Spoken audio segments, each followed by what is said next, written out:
As soon as I got to the end of the driveway, I turned up the country music station I kept my radio on, stomped the gas pedal, and shot out into the street, so mad I could have spit.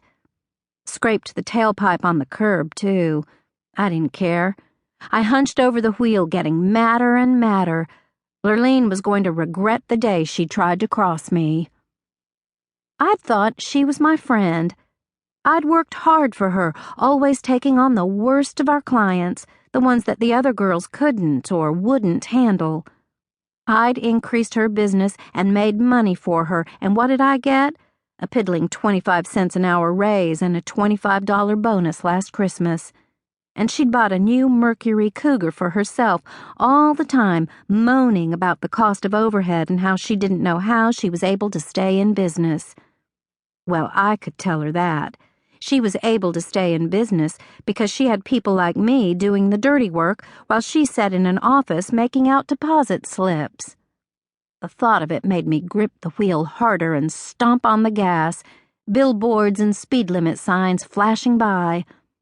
All I could think of was Lurleen's prissy self trying to run my personal business as well as her own.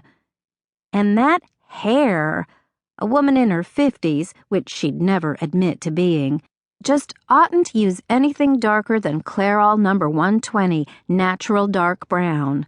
But you couldn't tell her anything. Except today, she was going to hear it from me. I'd confided in her, thinking she'd wish me well. But no, she couldn't stand for anybody to better themselves.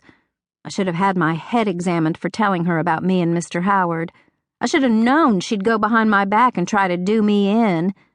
Why, I just bet she'd been on the phone to Junior as soon as I got out of her office, my heart singing with the joy of a future as the second Mrs. Howard Connard Sr.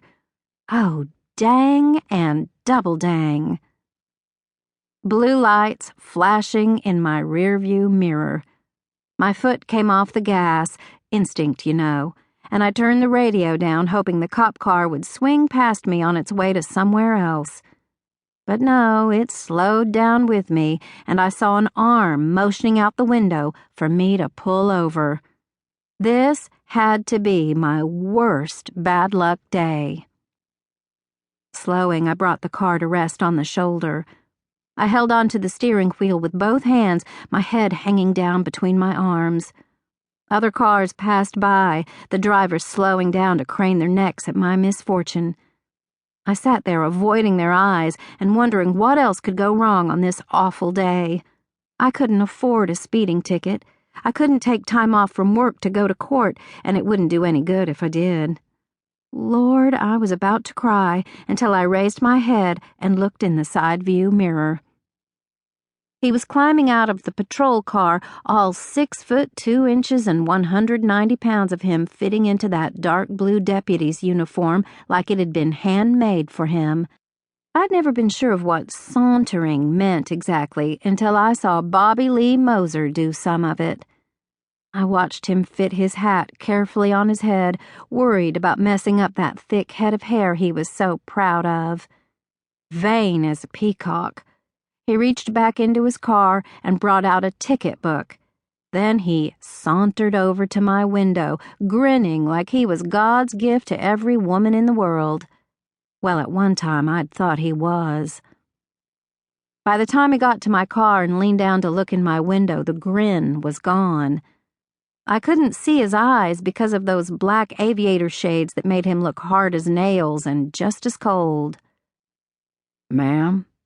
he said, just as serious and impersonal as he could get, overlooking the fact, I guess, that I knew how he looked with his pants off. "Do you know you were doing 60 in a 45 zone? I could have your license for that. Now where are you going in such a hurry?" "Bobby Lee," I said, "I don't have time to mess with you. Just give me a ticket and let me go."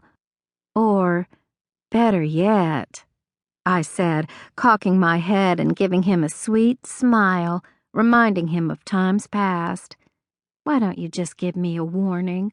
I promise to slow down, and besides, I've never gotten a speeding ticket before, and you wouldn't want to ruin my record, would you?"